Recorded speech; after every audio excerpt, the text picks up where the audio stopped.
Yo, what's happening people? I'm Era from EraTheProducer.com and welcome to the channel. In this video, I'm going to be taking a look at ARTURIA's newest instrument plugin, the Augmented Grand Piano. Era on the track. So over the last year, ARTURIA have been absolutely smashing it with their Augmented series. These instruments combine super high quality realistic sounds with more synthesized layers and textures. The newest addition to the Augmented series is the Augmented Grand Piano, and it's jam-packed with some great features and sounds.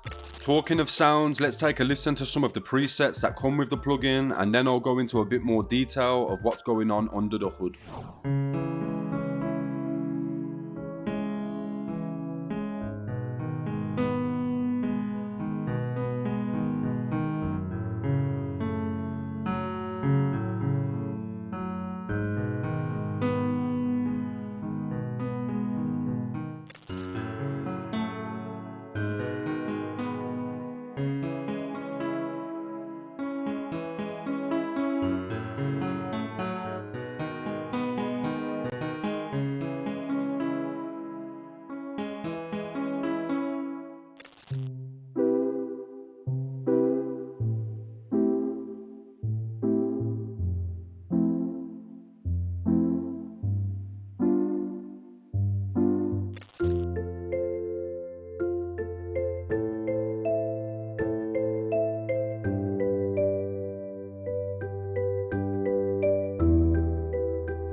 So as you can hear, this plugin comes with loads of really nice sounding presets, but it's the customization features that make this plugin really special. On the main section of the GUI, you'll see in the middle we have this big mix knob. This is going to allow you to fade between the two different layers that make up each preset. Around the outside of this knob, you'll see that we've also got these other effect parameters which can be used to further shape and edit your sound. The color knob is going to change the overall tone of the sound, making it sound either brighter or darker.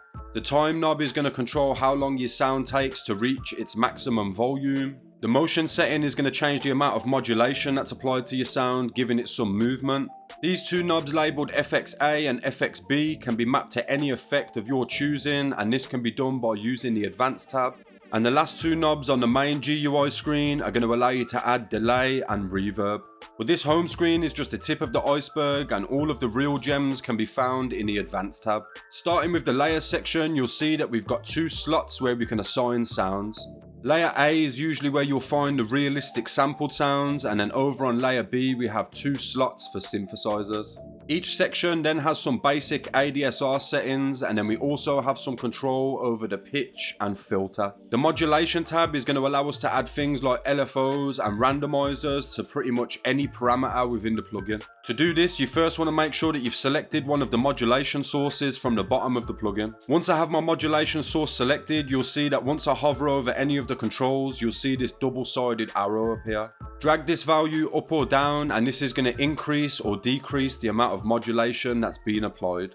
The example that I've just shown uses LFO1, however the principle is going to be the same for any modulation source. The next section we have is a fully fleshed out arpeggiator. Once switched on, this section is going to take incoming notes and chords and split them up into arpeggiated sequences. These numbers across the top are going to indicate which steps are turned on. Below this we have a chord button, and once this is switched on, that step is going to play a chord stab instead of a single note. And of course the velocity section is going to change the volume or hardness of each step.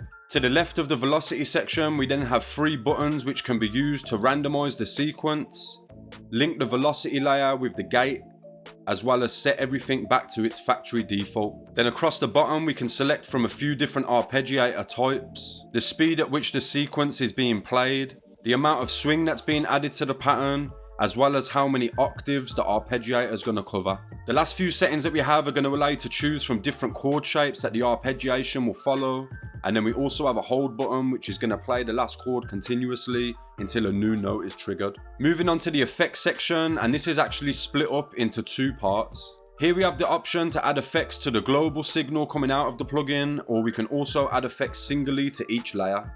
The main effects selection is a little bit more limited, only allowing you to use a delay and a reverb. However, you can choose from different styles like convolution reverbs and tape delays. The layer effect is going to give us a lot more choice of effects, and you can add up to 2 effects onto each layer. These effect slots can be changed to whatever you like, and all of the parameters within these effects can be controlled using any of the modulation sources from the mod tab.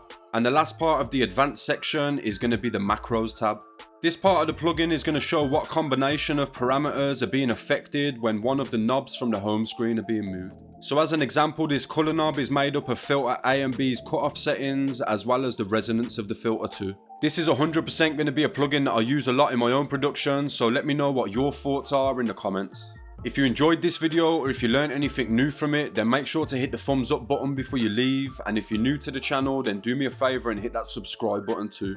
If you'd like to know how I make emotional UK rap beats, then I'll leave a link to that video up here.